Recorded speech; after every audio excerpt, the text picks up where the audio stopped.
السلام علیکم ورحمۃ اللہ وبرکاتہ۔ ایک شخص نے اپنی بیوی سے لڑائی کے دوران غصے کی حالت میں بغیر نیت کے طلاق کے کلمات کہہ دیے۔ یعنی لڑائی کا وقت تھا، غصے کی حالت تھی، وہ چاہتا تھا کہ ڈرا دوں، دھمکا دوں، اس کو کسی طرح خاموش کر دوں، اور ایسے میں اس نے اپنی بیوی کو غصے کی حالت میں، طلاق کی کوئی نیت نہیں تھی، غصے کی حالت میں بغیر نیت طلاق کے لفظ طلاق اس کو کہہ دیا۔ تو کیا ایسی حالت میں طلاق ہو جائے گی؟ کیا غصے کی حالت میں طلاق دینے سے بھی طلاق ہو جاتی ہے؟ آج کی اس ویڈیو میں تفصیل کے ساتھ یہ والی بات ہم سمجھنے والے ہیں۔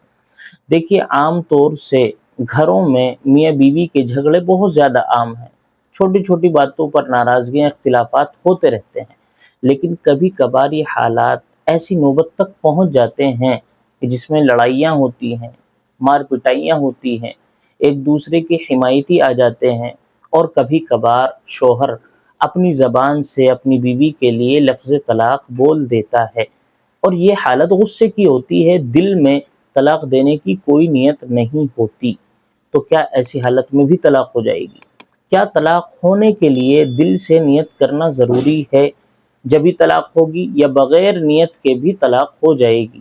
جی ہاں، اگر آپ نے اپنی بیوی سے یہ کلمات غصے کی حالت میں کہے ہیں، بغیر نیت کے کہے ہیں، ڈرانے دھمکانے کے لیے کہے ہیں، اور اس طرح کہہ دیا ہے کہ میں نے تجھ کو طلاق دی، یا میں نے تجھ کو طلاق دے دی ہے، یا تجھے طلاق، اس طرح کے کلمات بول دیے ہیں، تو ایسی حالت میں طلاق ہو جائے گی۔ طلاق ہونے کے لیے نیت کا ہونا ضروری نہیں ہے، اور یہ بھی ضروری نہیں ہے کہ آپ غصے کی حالت میں ہیں، غصے کی حالت میں نہیں ہیں۔ کسی بھی حال میں آپ نے اپنی زبان سے یہ کلمات نکال دیے شوہر ہونے کی حیثیت سے، تو آپ کی بیوی پر طلاق ہو جائے گی، اور آپ کا نکاح جو ہے وہ ختم ہو جائے گا۔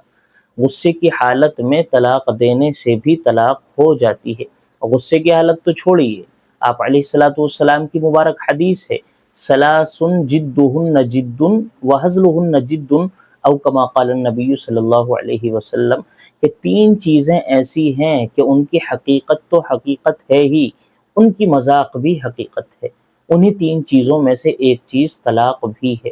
یعنی آپ نے غصے کی حالت میں بغیر نیت کے کلمات کہے ہیں، یہ تو چھوڑیے، اگر آپ نے مذاق میں بھی کہا ہوتا تب بھی آپ کی بیوی پر طلاق ہو جاتی۔ تو ایسے حالات میں اپنی زبان پر قابو رکھا جائے، کنٹرول رکھا جائے۔ یہ کلمات کا یہ جو طلاق کا معاملہ ہے بہت نازک ہے، بہت نازک ہے۔ ہر حال میں اگر آپ نے طلاق دی ہے تو اکثر و بیشتر حالات میں طلاق ہو جاتی ہے، 2 یا 3% ایسے حالات ہوتے ہیں جن میں طلاق نہیں ہوتی، وہ کنڈیشن دیکھ کر بتلایا جاتا ہے کہ طلاق ہوئی ہے یا نہیں۔ اکثر و بیشتر 98% طلاق ہو جاتی ہے۔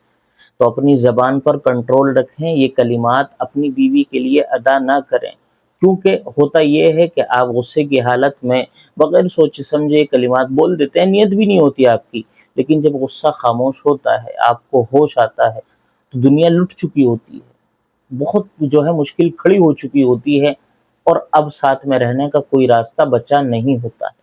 تو بہتر یہ ہے کہ اپنی زبان پر کنٹرول رکھا جائے۔ بہت سے کلمات ہوتے ہیں، آپ ان کو کہیے، یہی کلمات کیوں آپ کو یاد آتے ہیں لڑائی کے دوران میں؟ تو یہ باتیں کہنے سے اپنے آپ کو روکیں، باز آئیں، اپنے آپ کو سمجھائیں، کچھ بھی کہیں، کچھ بھی، لیکن یہ کلمات نہ کہیں، ان سے طلاق ہو ہی جاتی ہے۔